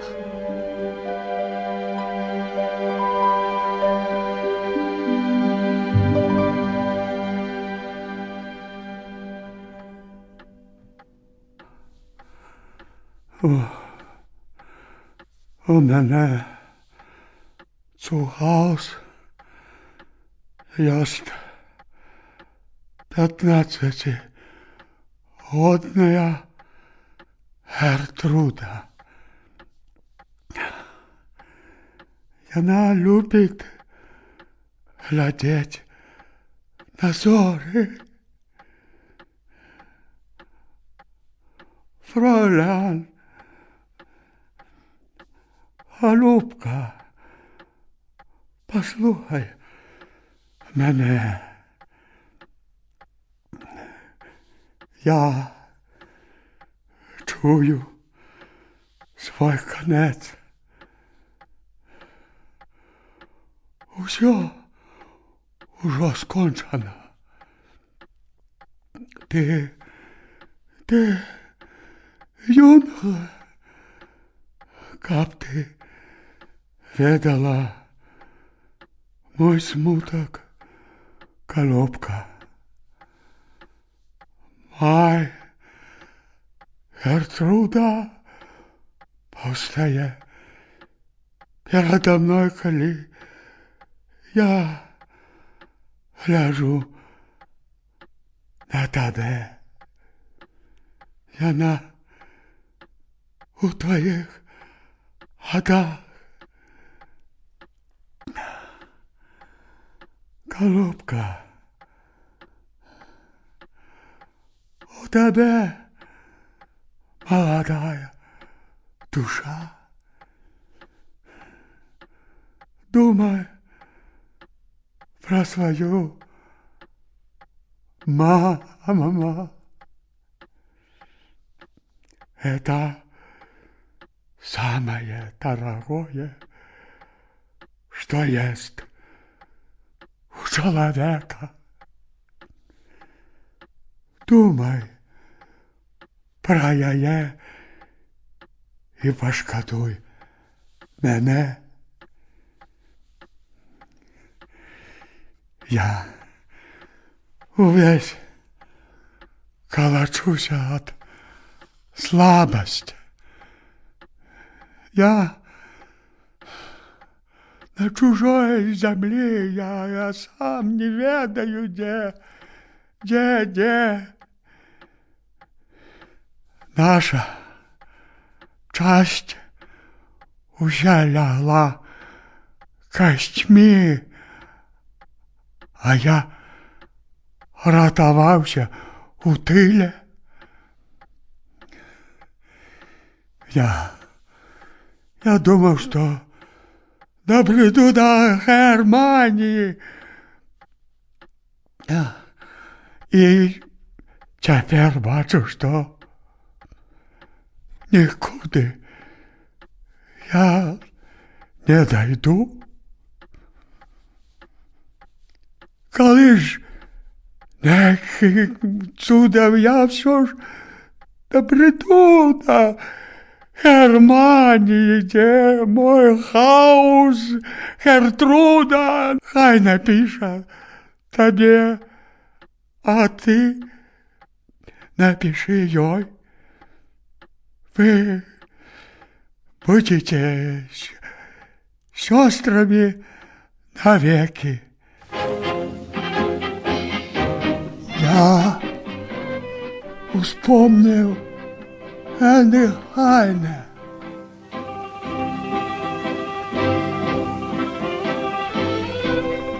Ja, du bist elend und ich grolle nicht. Mein Lieb, wir sollen beide elend sein. Bei uns der Tod das kranke Herze bricht. Mein Lieb, wir sollen beide elend sein. Wohl seh ich Spott, der deinen Mund umschwebt, und seh dein Auge blitzen, trotziglich, und seh den Stolz, der deinen Busen hebt. Und elend bist du doch, elend wie ich. Unsichtbar zuckt auch Schmerz um deinen Mund. Verborgene Träne trübt des Auges Schein. Der stolze Busen hebt geheime Wund. Mein Lieb, wir sollen beide elend sein.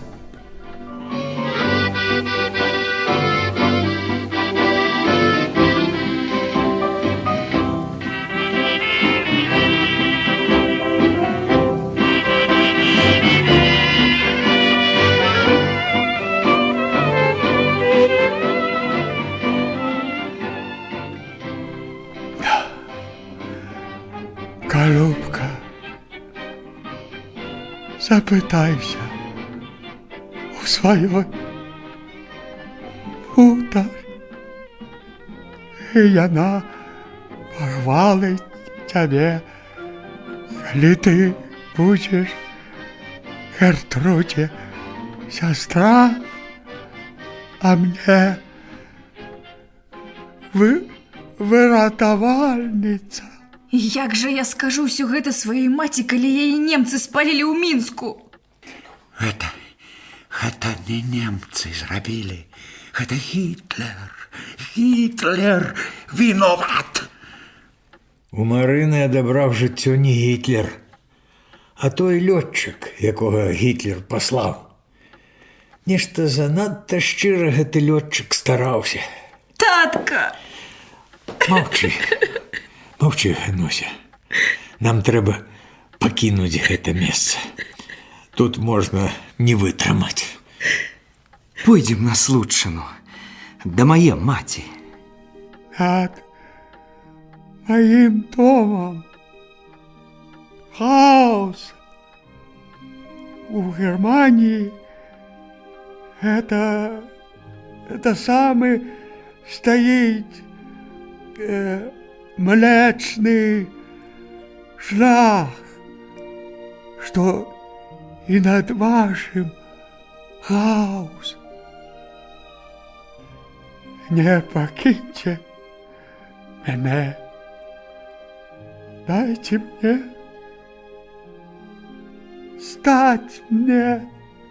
стать от хворобы на ноги. Я тогда сам знайду свою дорогу. Голубка, чи чуєш ти об моїх покутах? Я, так, ти чуєш ти, Боже, об об наших покутах. Вы цяпер выстаўляеце на паказ свае пакуты? Чаму ж вы ў палон на поле бою не пайшлі, а на захад павалакліся? Пс, крэв. Свінні нямецкія.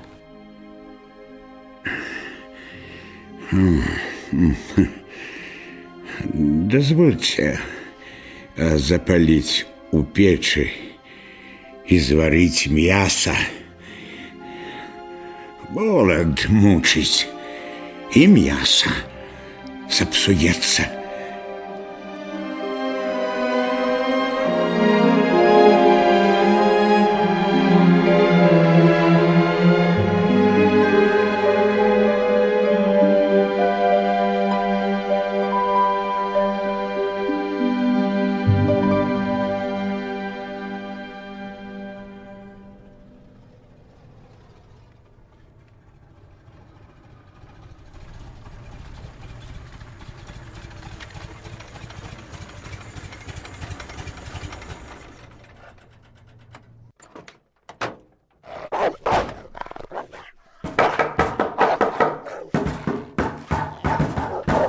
Кто там? Gerade aufmachen! Stillhalten! Waffen abgeben! Halt! Halt! Wer вот hier? Кто тут живет? Люди. Waffen abgeben! Sofort! Сдать оружие! Зброї тут нема. Он партизанин? Нема ніяких партизанів. Кто господар? Кто есть хозяин? Я. Тихо, тихо. А яна? Моя дочка.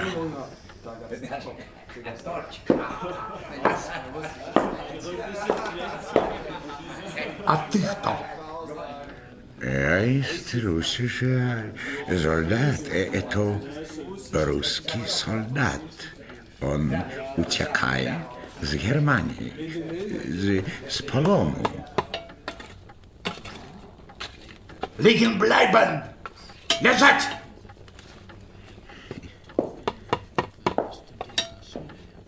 Und wer bist du? Tscheche, desertiert von der deutschen Armee. Tschech, desertiert из немецкой армии. Und wer bist du? Oh, ich bin deutscher Offizier, Oberst, ja, немецкий офицер, полковник. Это один из моих солдат. Мы бежим вместе из партизан плена. Jawohl, jawohl. А что за человек-господар? Der dazu neigt, партизан. Он склонен быть партизаном. Und wer bist du? Oh, это... Wer bist du? Кто ты такие? Du hast mich, ты назвал меня немецкой свинья. Недавно.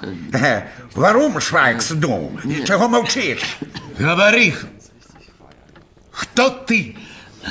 Я 10 год służyłem w Германии. Кто ты теперь? Кто ty jest? Jestem z familijnego swojego majątku spod Warszawą. O, Pole? Tak, Polak. Mam tutaj majątek kupowany za groszy, dranczyczy. Mnie małego baćka przywoził tutaj spod Warszawą. Każdym latem w maleństwie глядел tutaj na zory. A оружие jest? Nie ma. Куда idziesz? Kto ty jest? Zrozumiecie wy moją duszę. Завтра повезу тебе с собой, и тогда ты расскажешь про свой душа. Я. О, Матка Боска.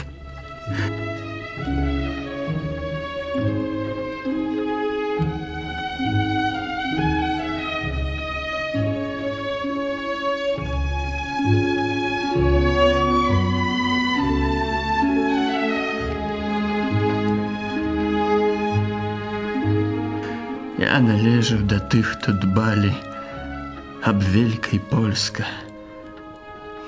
Мы чакалі, што Германія пачне вайну, і мы авалодаем тады ўсходам. Паехаў вучыцца ў Германію. Мы прызналі сваім геніем Бека. У першыя дні вайны нас спусцілі тут з нямецкіх самалётаў. Мы рыхтавалі паветра дзеля прыходу немцаў. А цяпер немцы мне далі дробную службу на прадуктовым складзе. Да таго ж здзек. Я дазнаўся, што пад Варшавам павешана моя сёстра. Мне стала цёмна ў вачах. Мяне выгналі са службы. Я бадзяюся і не маю дзе галавы схіліць.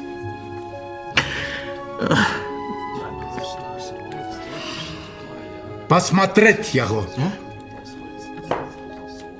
Мы будем тут. Топи печь. Вставай. Вставай. Тут яны вечерать будут. Боже, возьми мне с собой на случину. На якую случину? Что ты выдумал? Але ж ты казаў, што ідзеш да маткі і гаспадаржа возьмеш з собою. Калі я казаў? Што ты брэшаш? Возьми, прошу cię. Ja ведаю про Слуцьку, тим баку і мої братчичі. Прошу, ну прошу. Мне не поехать у Германии. Лечить, поправлять здоровье. Молчать! Гэтых трох, поляка, чеха и молодой, вывезть в сенцы и там вартовать. Остальные носить дрова. Данке, данке шон. Я. Данке шон. Сямага і Гануся нешта надта многа наносілі тых дроў. Холодны пакой пачынаў рабіцца цёплы. Тут жа каля печы ужо не ўстоіць было ад гарачыні. Афіцэр штосьці еў за сталом, які салдаты прынеслі з холоднага пакоя. Печ дыхала жарам, на падлозе покатам спалі салдаты. У сенцах на перавернутай скрыні сядзелі Ермаліцкі, Новак і Паляк і калаціліся ад холаду. Каля іх стаяў вартавы салдат. Сямага з Ганусей насілі дровы. На гэты раз Сямага ўзяў толькі адно палена. Цяжкое і з вострымі сукамі кавалак сырой яліны. Ён нешта замарудзіў каля дзвярэй у сенцах, зачыняючы іх, і рушыў да вартавога салдата. Пакуль той зрабіў першы рух, ён аглушыў яго суком па галаве.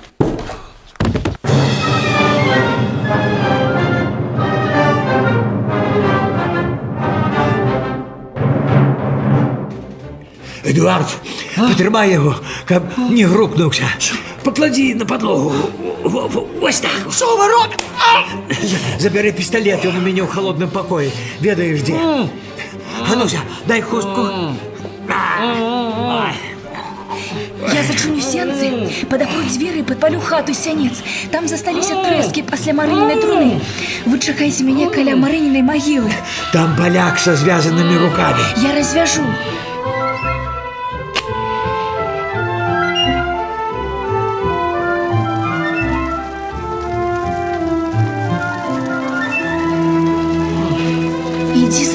чалавеча.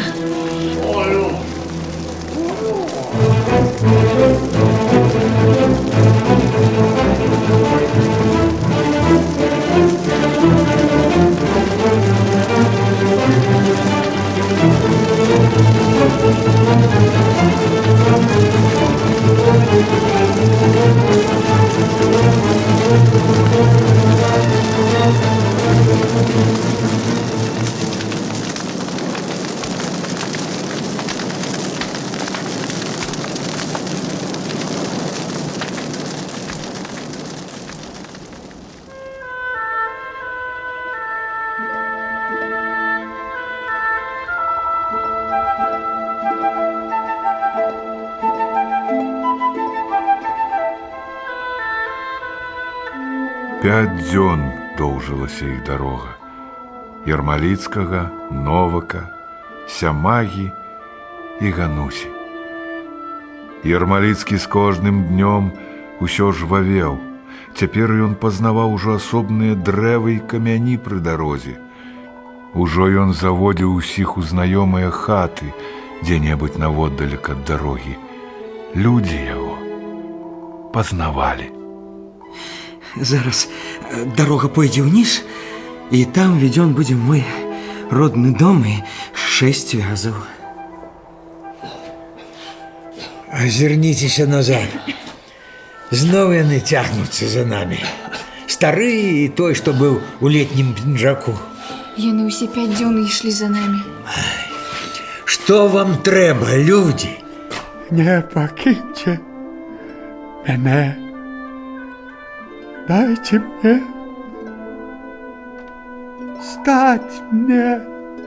стать от хвороби на ноги. Przepraszam. Яны там, напэўна, пагарэлі. Тыя, што заставаліся ў хаце. Але я яшчэ паспеў кажух выхапіць. А гэтага старога ў лесе спаткаў. Браточак, гэты немец да мяне прычапіўся і не хоча адчапіцца, куды я, туды ён. А я іх ненавіджу. Я служыў ім 10 год, і яны мяне навек жабраком і падзяком зрабілі. А ты думаў, што яны цябе зробяць князем ад Ломжы да Смаленска?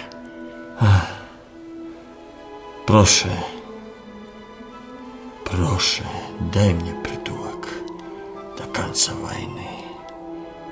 Пане студент, дай притулок у своей маці. Пасля войны я аддзячу табе. Гэта не твой дом. Адыдзіцеся. І праўда, униз пайшла дорога. А вунь і 6 вязаў видны добра. А чаму яны такія чорныя і як бы голыя? Тож нав'язи, а якіс абсмалки. Мокры вуголь нічым не пахне.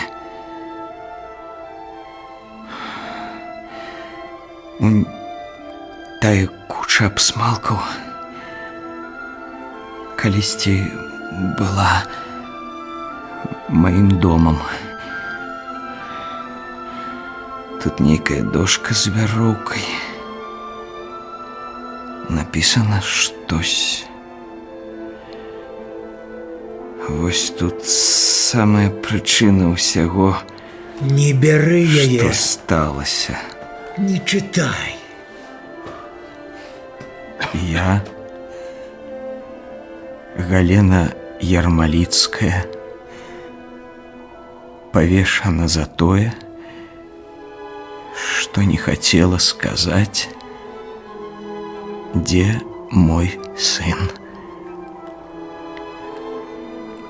Гэта з яе шыі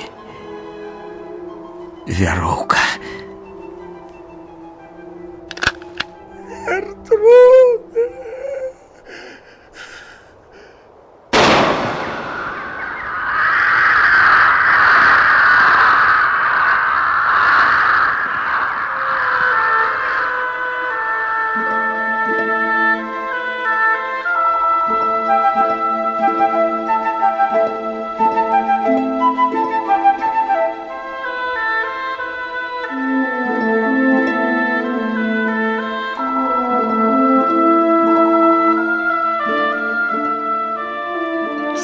сыночак, а я правда живая и чакаю цябе.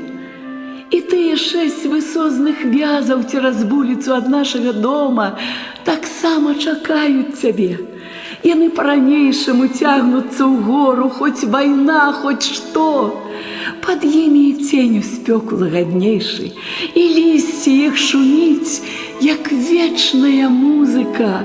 Здаецца, ні на якім іншым дрэве кара так не пахне.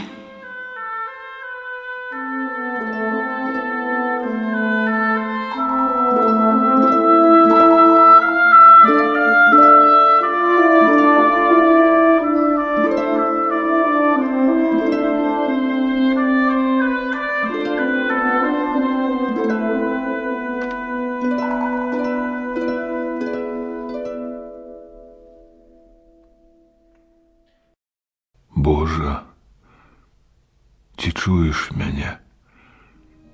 Ты адзін ведаеш, адкуль бярэцца зло, што блукае між зорамі.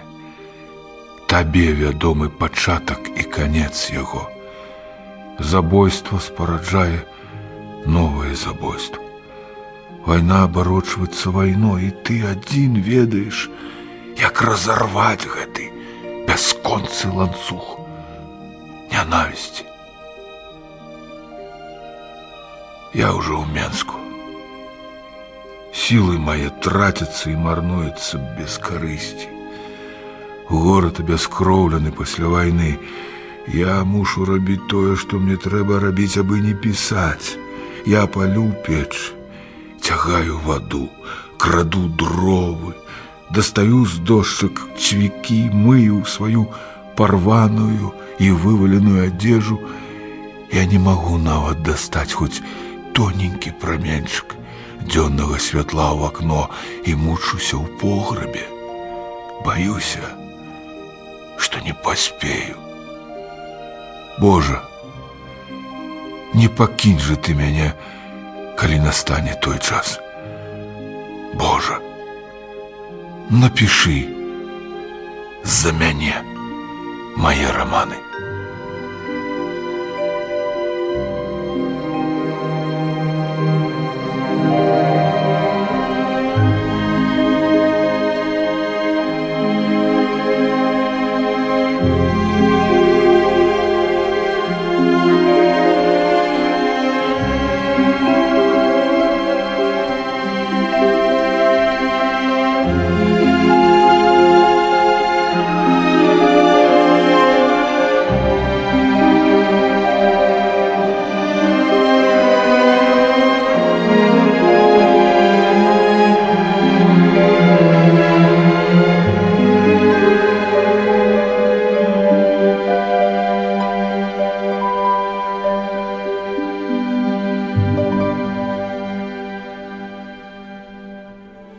На канале «Культура» гучала заключная частка радыёспектакля «Млечны шлях» паводле аднаменнага рамана Кузьмы Чорнага. Інсцэніроўку для радыё ажыццявіў Пятро Васючэнка.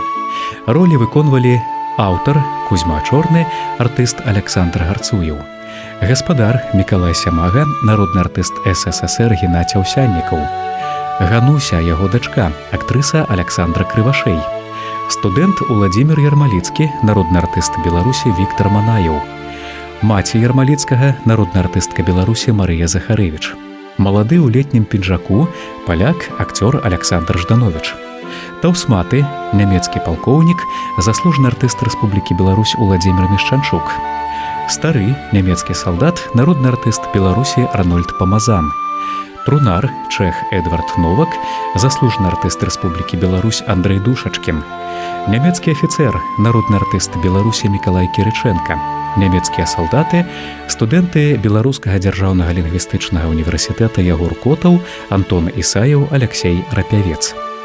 Над радыётворам 2014 года працавалі рэжысёр-пастаноўшчык Олег Вінярскі, гукарэжысёр Валерый Беляеў, рэдактар Галіна Шаблінская. Музыку Уладзіміра Саўчыка выканаў сімфанічны аркестр Белтэлерадыёкампаніі, дырыжор Юрый Караваеў.